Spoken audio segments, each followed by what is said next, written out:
Excuse me. Afternoon, everyone. Welcome to our pre-match press conference to preview our game against Crystal Palace. We'll start off with Stanley at Sky Sports. Hi, Sean. Hi. And you just said your team meeting as well, which I'm guessing has gone well. 3 wins out of 5 in all competitions. Must be a pretty good week so far.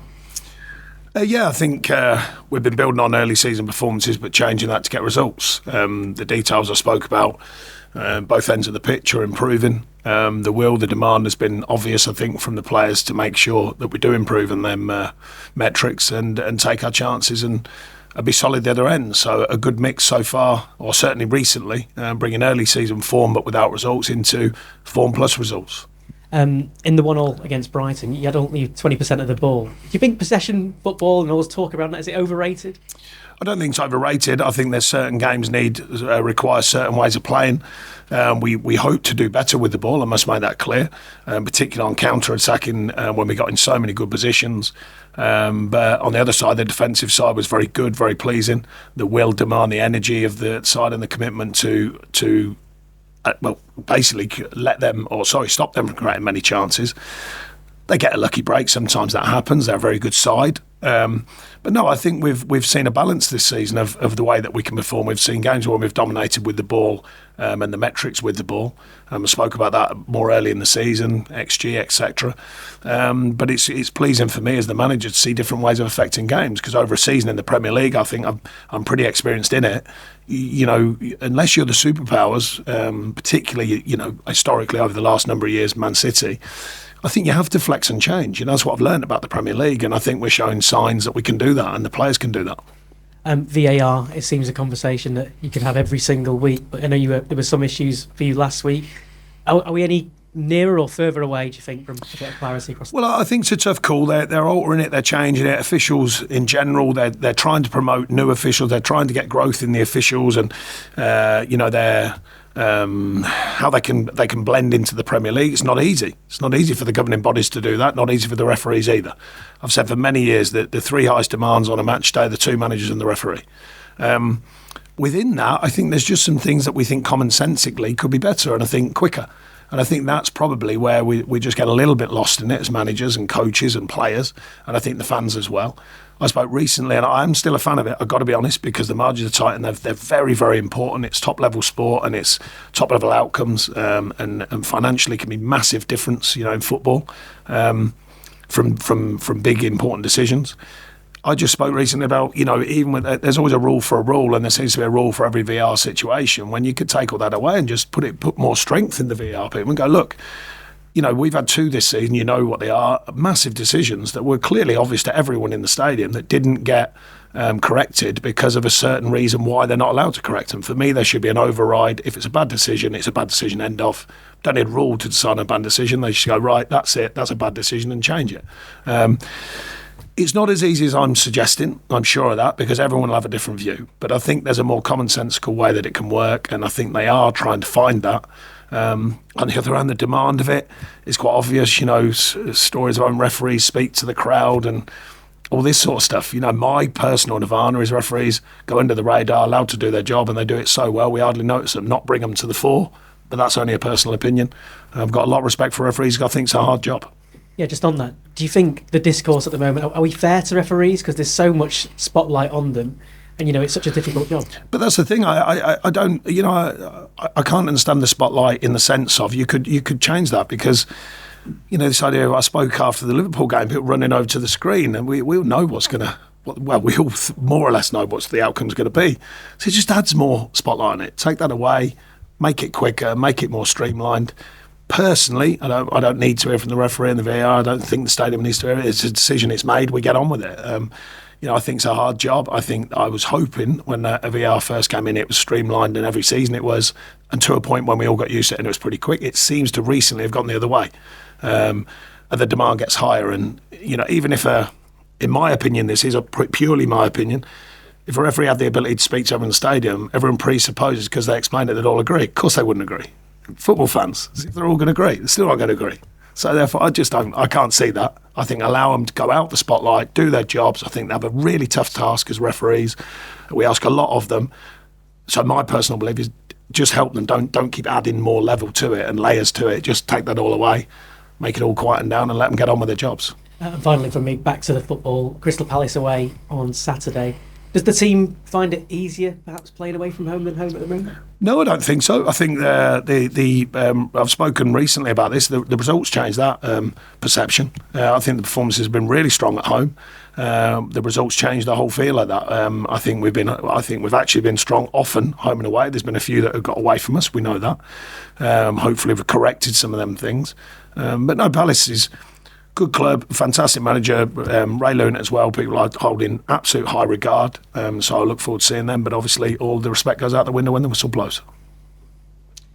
Sean, just picking up on that, can I ask you about your thoughts on Roy Hodgson? Because he seems to get better with age, doesn't he? He was retired a couple of times. I tell him every time I see him, I'll be telling him, like this weekend, what are you doing?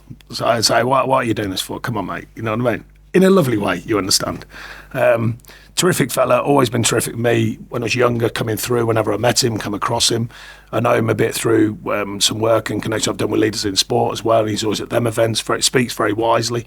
And Ray Lewin, who was my manager at Watford, and I've always got on fantastic with Ray. He was a great gaffer as well. So, I like a lot of what they are and what they do. Respect them, and that's without a shadow of a doubt. But they know and I know the whistle blows, as I said, and that all goes out the window for however long the referee plays. And then afterwards, hope to go and see him and have a chat. Has Roy ever given away any of those secrets? No, I don't think he works in that way. I really don't. I think he's quite open, I think he believes in what he's done. He's formed it over many, many years and many experiences. I think he sticks to how he works with players and how he believes in the game. And it's paid him back. It's served him very, very well, and he's still going. I certainly won't be. I tell him that every time I see him. I'm not your age, mate. But it's a marvel to the fact he's still got the bug and the heart and desire to keep doing it. And Ray as well.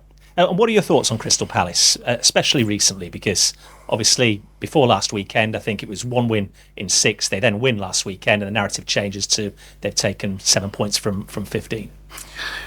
Well, that's life in the Premier League. That's life at clubs who are not the superpowers. You have the ups and downs, the ins and outs.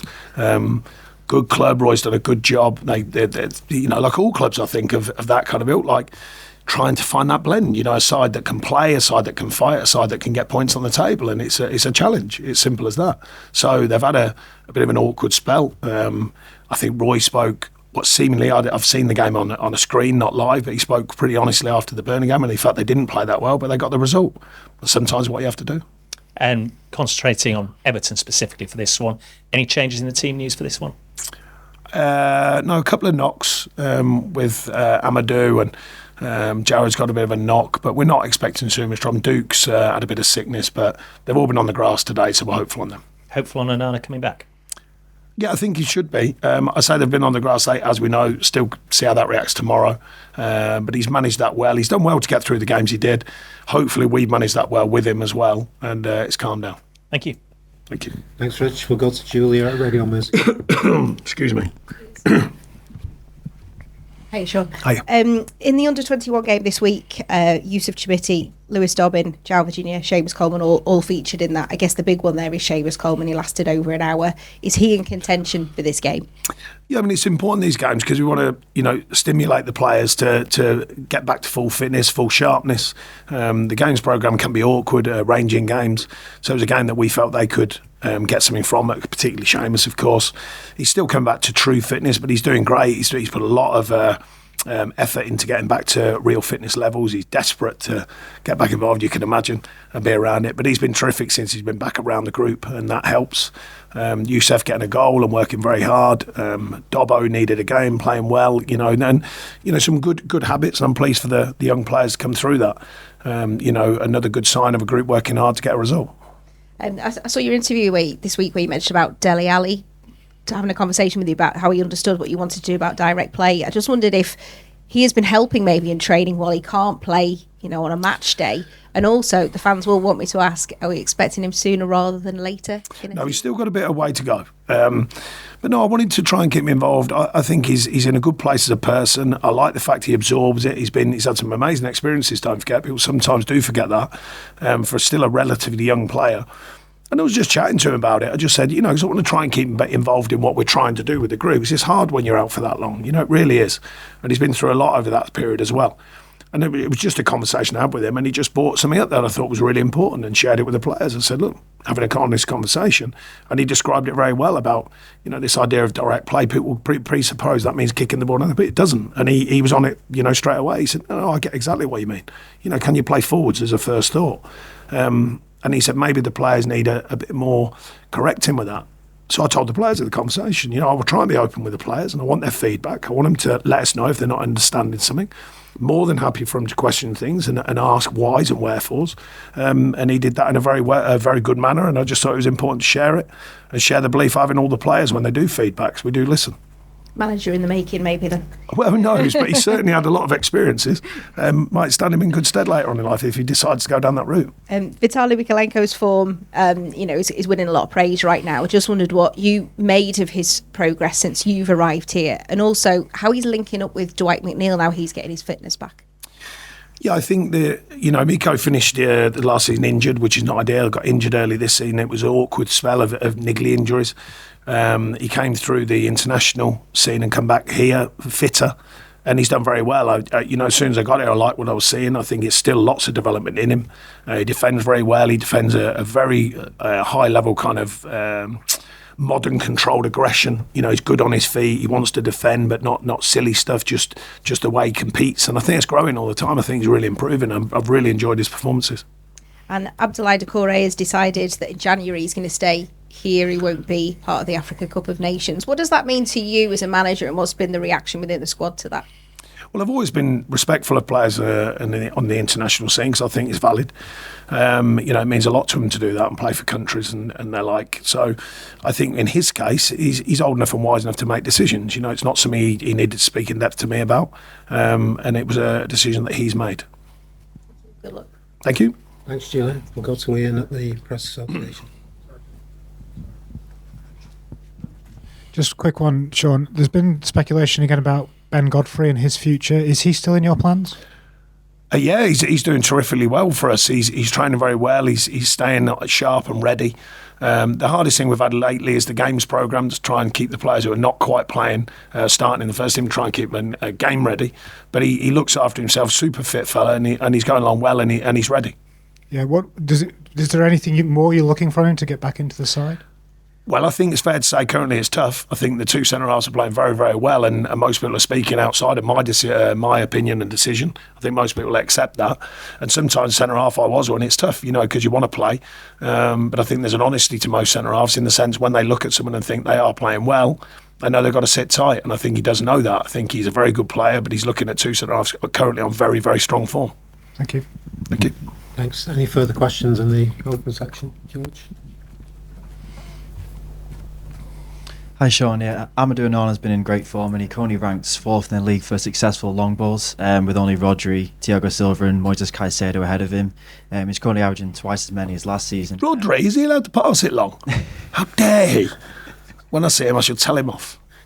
What would you put the improvement down to from a technical standpoint? Because obviously he's been really strong defensively. Is it simply just a case of his second season in England, he's more confident, or maybe something you've worked on? I think he's maturing as a player. I think he's realised the defensive responsibility better. I think he's doing it better. I think he's seeing the game quicker, which I've spoken endlessly about to him and shown him some clips. Him and Jimmy, to be fair. Ghana's slightly different with his maturity. He sees things a bit quicker, and I've spoken to Amadou and Jimmy about the importance of their positional sense, whilst trying to allow them the freedom to play as well, because they can both play. They're very good on the ball, I think, and I think there's more to come. And then putting in the hard yards, because the top midfield players historically have always covered the ground, and I think he's improving with that. The mental aspect of just the literal basics of working really hard as a midfield player, and like I say, you've got Ghana there with his experience rubbing off on him. Duke slightly differently, playing a more advanced role, but there's a good group there, I think, of midfield players who can rub off on each other. What do you think his ceiling is? I think like any player, you can go as hard as you want for as long as you want. I mean, I look at Youngie and I look at Seamus, they're still working hard at their game. I think the way that I've always worked is not about age, it's about desire, it's about the will, it's about, what you want from yourself. And I think for the younger players here, the world of football's open to them. So, I don't put any limits on them. Just keep improving, keep being hungry to improve all of the time. I think that's the message from me. Thanks. Thank you. Cheers. Any further questions in the open section before we move on? No? Okay, thank you. Cheers.